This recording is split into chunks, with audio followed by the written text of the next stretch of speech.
Each generation imagines itself to be more intelligent than the one before it and wiser than the one after it. Now, while this quote may seem quite generic at first, after understanding it and giving it some thought, it provokes our thoughts and urges us to look into our own psyche, how we interact with the people around us. And of course, by around us, I obviously mean to include the people outside of our peers and age groups. Whenever the atmospheres in our households seem to tense up, times when there are disagreements amongst the family members, and most people don't see eye to eye, we are often led to wonder just what could possibly cause these conflicts and fights to be so frequent here. Why does everyone else appear so stable and normal while we get to face such problems?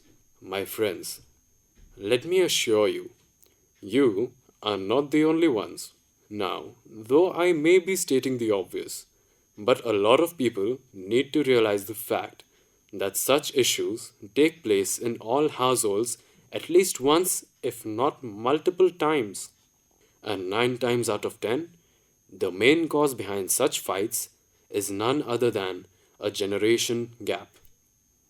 People have often thrown around this term all the time, especially in the 21st century, wherein the upcoming generations have been more aware, knowledgeable, and vocal about the situations and events they go through in their lives, mainly due to the normalization of communication means like social media.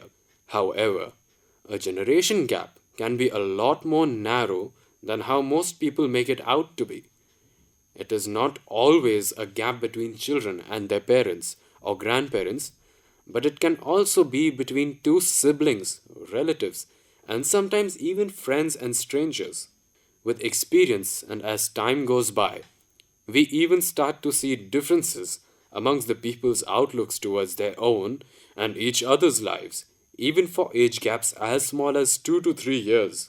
So, this leads us to the question, what do we mean by a generation gap? Well, the definition provided to us by Oxford for is it is a difference of altitudes between people of different generations, leading to a lack of understanding.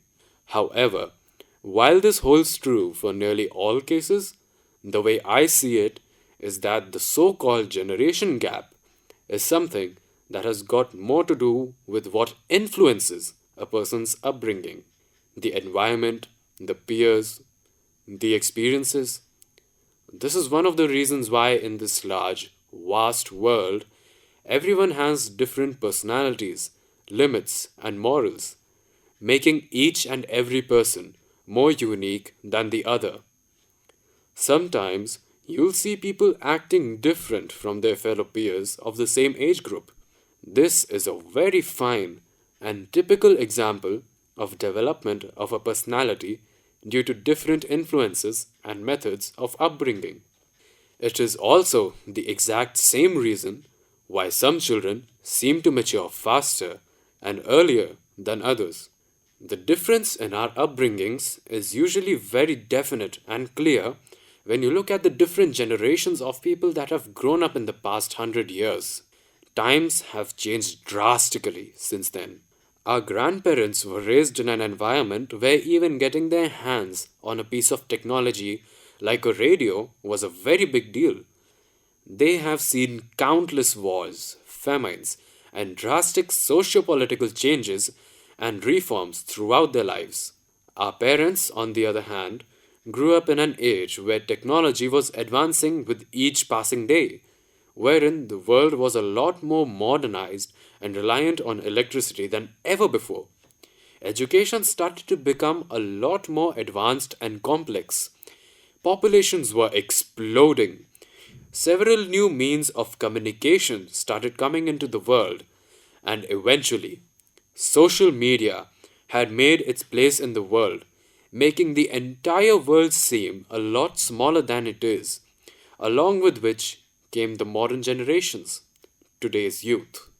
So, of course, there should be absolutely no surprise or doubt that through such vast differences in experience with each passing generation, we will tend to have varying perspectives, understandings, and very polar opinions, causing strong indifferences between people and their loved ones.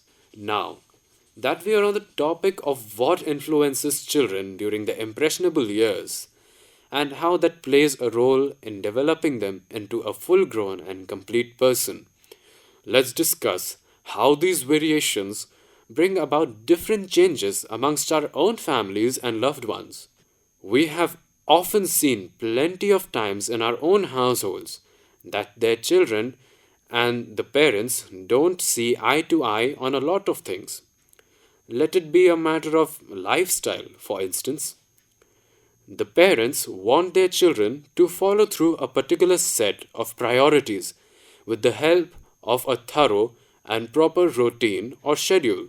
Meanwhile, their children, being young and inexperienced, prefer to figure things out on their own, such as seeing how their priorities line up and going about their day accordingly. Now, why does such a difference exist? Well, the answer is quite simple: experience. Our parents, being elder to us, have seen more of the world than we have, providing them exposure to a challenging atmosphere, allowing them to adapt into their living according to their needs. Being so used to the real world for such a period of time, long enough to raise their children, their schedules eventually fall into place with the help of the years of experience that they have accumulated all this time. Now, humans, biologically being animals, have a primitive instinct, and this particular instinct realizes a particular fact, which makes the person think, "Oh, I get it now. I have been alive through all these years because I have been living the way I do. So it must mean I have found the key to stay alive. So if I want to keep my children alive as well, then what suits me should suit them too, because it kept me alive. Right?" Wrong. While it may be true that the experience of our parents and their response and adaptations to it is what has molded them and kept them alive, life by itself is a concept that is way too vast and far too complex for a one size fits all method. Our children, being complete individuals themselves, with their own thoughts, with different ways of learning and processing information, and very different perspectives, will tend to take on life in their own unique ways. When it comes to different people, you cannot expect them to behave a certain way. Things change, people change, and a lot of times there is nearly nothing you can ever do about it. Now, a lot of times we don't understand where the other person is coming from, and such misunderstandings and refusal to see different perspectives strains our relationships. Let it be a familial relationship, a friendship, or any social interaction. And when such tensions escalate, we end up taking drastic steps in our social lives. We might end up bullying or hurting the other person by mocking or making fun of their perspective. We could turn sour and end up completely severing ties with them, or even worse, end up hurting ourselves or a third person who is completely unrelated to the problem at hand. This is a leading cause as to why people, especially in modern times, don't prefer to live in joint families at all. The people tend to live alone most of their lives, leading to mental health issues such as depression, anxiety, and even social anxiety. We end up isolating ourselves from the people around us and the rest of the world in order to avoid the pain and stress of conflict, especially with someone who is very near and dear to us. So, how do we go about such a widespread and common problem? Can nothing be done about it? Well, you cannot expect someone hanging upside down to see straight. So there's no magic spell or mantra or anything of the sort that can make everyone immediately agree with whatever we think is right. But what we can do on our own part is try to understand, try to see where the other person is coming from. It's not an easy task, but it is doable. We need to realize that the person to whom we are speaking to is a complete individual who has their own thoughts and mechanism of understanding of the people and things around them. We cannot alter that, no matter how hard we try. What the other person believes is right in their own way, as long as it is not hurting anyone. We do not have to change our own opinion on the matter to be understanding of them. We just need to keep an open mind, which is flexible to novel ideas, and we should appreciate the opinions and things that they have to say. It is wrong to put someone up on a pedestal made up of our own unrealistic expectations of that person, especially if the person in question is a loved one. We need to stop putting up expectations from the people near and dear to us, because then that is not love. That is obsession, and a very unhealthy one at that. It's like how people say, if you love someone, let them go. Because if you're simply holding on to someone, you're merely holding on to an idea of them which you have cooked for yourself in your own mind. So, to conclude this, we need to bring about a change in our own thought process first, because that is all we can ever truly and fully control. Us, our mind, and our body.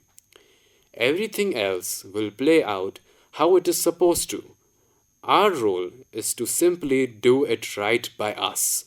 And so, I will end this with a lyric from one of Michael Jackson's best hits. I'm starting with the man in the mirror and I'm asking him to change his ways.